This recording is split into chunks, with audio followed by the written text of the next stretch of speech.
जय श्री राम। परम प्रिय मेरे भाई बहन, परम दयालु, अत्यंत सरल कृपालु भगवान भोले बाबा का सबसे प्रिय माह श्रावण माह इस बार जो है 11 जुलाई 2025 से प्रारंभ होकर के 8 अगस्त यानी कि श्रावण पूर्णिमा है। लेकिन जो लोग पूरे महीने भर के नियम का पालन करना चाहते हैं उन लोगों को पूर्णिमा से पूर्णिमा तक यानी कि 10 जुलाई से लेकर के 8 अगस्त पर्यंत नियम पालन करना चाहिए। इससे भोले बाबा अवश्य प्रसन्न होते हैं और मन चाहा फल की प्राप्ति होती है। उसमें भी विशेष करके जो हमारी बहनें हैं, बच्चियां हैं जिनका विवाह नहीं हो रहा है, तो एक पति की कामना से, पुत्र की कामना से अथवा भौतिक उन्नति, व्यापार आदि की कामना से, नौकरी की कामना से अथवा जो है शत्रु बाधा से मुक्ति के लिए, किसी भी विशेष कार्य के लिए भोले बाबा की उपासना पूजा करनी चाहिए। और अगर हम केवल निष्काम भाव से उनकी कृपा प्राप्त करने के लिए, उनकी प्रसन्नता के लिए करें तो कहना ही क्या है। तो जो पूरे महीने का नियम अगर हम नहीं कर सकते मेरे भाई बहन, तो कम से कम सोमवार का व्रत अवश्य करना चाहिए, जो कि इस वर्ष 2025 में 4 सोमवार प्राप्त हो रहा है। इसको अगर आप गुजराती और महाराष्ट्रियन अथवा साउथ में अगर आप देखेंगे तो ये अमावस्या के बाद महीना प्रारंभ होता है। तो 25 जुलाई से लेकर के 23 अगस्त तक गुजरात महाराष्ट्र में श्रावण माना जाएगा।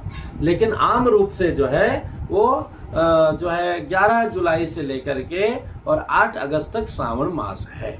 तो इसमें बहुत सारा नियम है, पर सामान्यतया उचित तो यह है कि अगर विशेष कामना है तो पूरे महीना हम नियम का पालन करें, यानी कि एक समय भोजन करें, लहसुन प्याज ग्रहण न करें। और यहाँ तो बहुत ही अच्छा नियम, कई लोग तो बिना चप्पल पहने ही रहते हैं, पर मैं उसको बहुत उत्तम नहीं मानता, क्योंकि कई सारी गंदगियां आपके डायरेक्ट पैर में लगती हैं। हाँ, मंदिर में जाएं, चप्पल अथवा जूता निकालने के बाद हाथ अवश्य धोना चाहिए। चमड़े का जूता चप्पल ना हो, पर्स ना हो और ये क्या बोलते हैं पर्स इत्यादि ना हो, इस सब का हमें पूरा ध्यान रखना चाहिए। अब बात आती करना क्या चाहिए, तो करना तो इसमें सबसे उत्तम है कि पूरे महीना भर पार्थिव शिवलिंग बना करके शिव जी की पूजा करें, अथवा अपने घर में जो शिव जी हैं विप्रों को बुला करके नित्य जो है रुद्राभिषेक कराएं। नित्य नहीं करा सकते हैं तो सोमवार को तो, अथवा बीच में जो प्रदोष आएगा, नाग पंचमी आएगी, उन दिनों में सभी पर्वों में कराएं। अगर ऐसा भी नहीं हो पा रहा है तो कम से कम पूरे श्रावण मास में एक सोमवार को तो अवश्य, अथवा प्रदोष के दिन, अथवा नाग पंचमी के दिन, अथवा जिस दिन भी आपको समय हो उस दिन तो अवश्य कराना चाहिए। लघु रुद्र, महारुद्र, अतिरुद्र जैसी आपकी व्यवस्था हो वैसा कराना चाहिए, बिना कृपणता किए हुए। और पूरे महीना में मिला करके कम से कम 1.25 लाख दशांश सहित, मतलब 1,40,000 जितने पुरुष बंधु हैं वो लोग ओम नमः शिवाय मंत्र का, और जो हमारी माताएं बहनें बच्चियां हैं वो लोग केवल नमः शिवाय मंत्र का जाप करना चाहिए। और बाद में आचार्य पुरोहित को बुला करके उनके द्वारा विधिवत हवन इत्यादि करा करके संपन्न कराना चाहिए। श्री रामचरितमानस का जो मास पारायण है वो भी करना चाहिए। संभव हो तो कम से कम एक पारायण करेंगे तो महीने भर में जो है श्री रामचरितमानस पूर्ण हो जाएगा। शिव पुराण की कथा आप सुन सकते हैं तो भी कहना क्या है।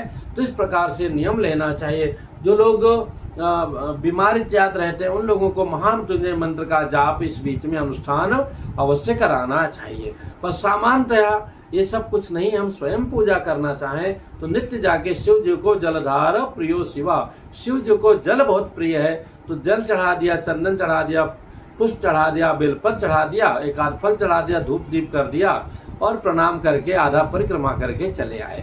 ऐसा नित्य कर सकते हैं, अथवा सोमवार को तो करना ही है। इसके साथ में जो हमारी बच्चियां 16 सोमवार का व्रत करना चाहती हैं तो ये सबसे उत्तम महीना है 16 सोमवार व्रत उठाने के लिए, अथवा जो गुरुवार का व्रत उठाना चाहती हैं उनके लिए भी बहुत उत्तम है। और जो लोग चतुर्मास से व्रत यानी कि चतुर्मासा व्रत को करते आ रहे हैं वो नियम में ये व्रत भी पूर्ण हो जाएगा। इसी प्रकार से कर सकते हैं। इसमें मन में आपके जो भी दुविधा है, कुछ जानना चाहते हैं आप कमेंट्स कीजिएगा। बताने का प्रयत्न करूंगा। ज़्यादा कमेंट्स रहेगा तो उस पर भी वीडियो बना करके शंका समाधान करने का पूरा प्रयत्न करूंगा। बहुत ही उत्तम माह है, इसका हमें पूरा लाभ लेना चाहिए।